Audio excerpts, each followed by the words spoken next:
Welcome to another edition of Comics with Cody. I'm Cody Goggin, and today we're talking about Spider-Man.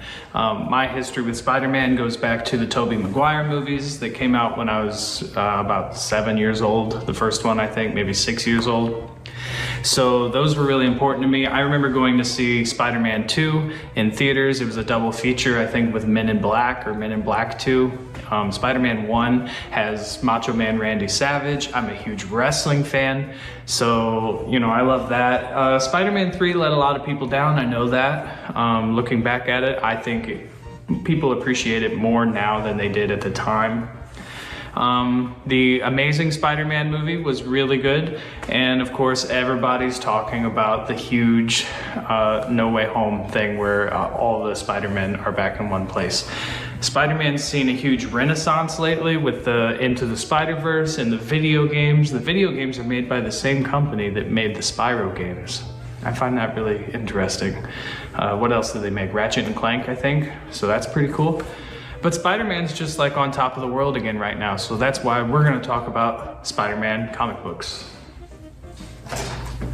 Spider-Man is one of the most popular characters of all time. Clearly, it might be like Superman, Batman, maybe even Batman, Superman, but then Spider-Man's like right there. And he might, you can put those three in any order, I think. And it just depends on which kid you are, which little kid you are on the inside. So we're starting things off with the series called Just Spider-Man. This series was invented for Todd McFarlane just because he wanted to start writing as well as drawing. And so they basically just gave him his own Spider-Man series. And that's how this started. I wish I had his #1 Spider-Man. I don't. My run on it starts at issue number 8.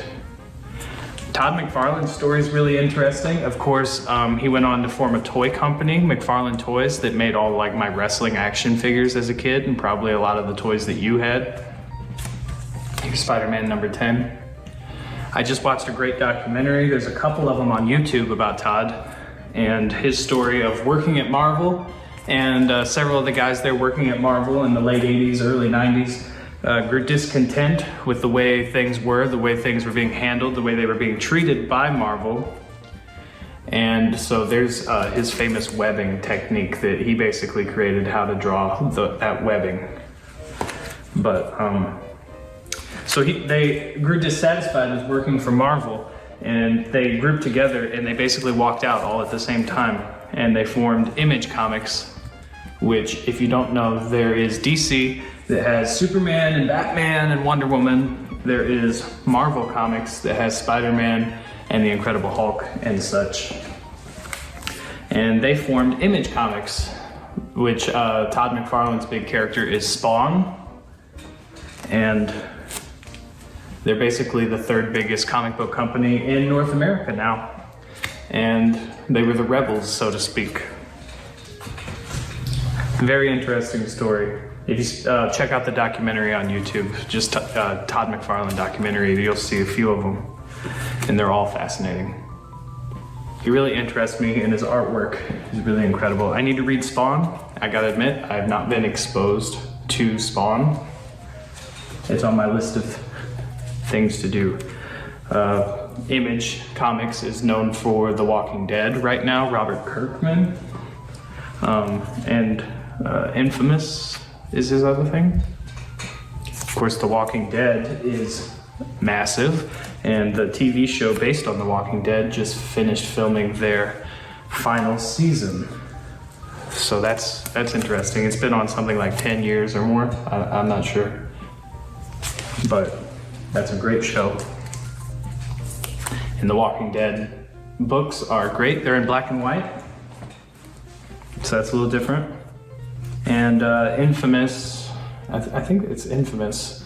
He has been adapted into an Amazon TV show, animated show on Amazon that's really popular, and I think just got renewed for its like second season.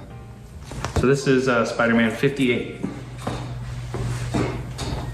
I'm not sure which issue, like how many of these did Todd McFarlane really do once they started that? I should know. If I would have been paying more attention to the books while I was showing them to you, I might have noticed that too. This is number 64. So we're getting up there. 65 and 69. Next up, we have the last two that I have of this particular Spider-Man series. This is Spider-Man number 70. Clearly a different art style by this point. And 71. So, 71. We'll do a quick cut and then we'll come back with a different Spider-Man series. You know, these characters, they're so popular that often they have multiple series running at the same time with books coming out every month, 3 or 4 different series, 4 different storylines. So a quick cut and we'll come back with maybe the Amazing Spider-Man or Spectacular. Okay, just kidding. So what we're going to move on to instead is actually the Sensational Spider-Man. Now, I don't know anything at all about this series or what it was. If I had to guess by looking at it, it looks like late 90s comic books, but the Sensational Spider-Man. This is number 1, you know? And this is number 2. That's cool. Pretty dark skull. I don't have number 3, unfortunately, but here's number 4 and number 5. Next up, number 6. So it looks like maybe I'm only missing number 3. Maybe I need to go back and find that somewhere. Number 7.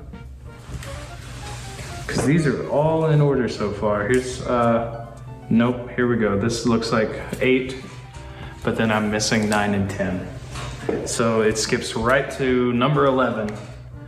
And it looks like that is all I have here for the Sensational Spider-Man. If you know anything about the Sensational Spider-Man, leave a comment below and let me know what that's all about. Why is it a different series? What story is it telling that the other books aren't telling? Because I don't know. All right, so we're gonna split Spider-Man in half. That's about half the Spider-Man books. We'll catch you again next time for Spider-Man Part 2. I hope you liked this video. Subscribe if you're watching on YouTube. Leave a comment below what you think of Spider-Man, who your favorite Spider-Man actors are, etc. And hopefully you'll watch Part 2. Thanks for watching.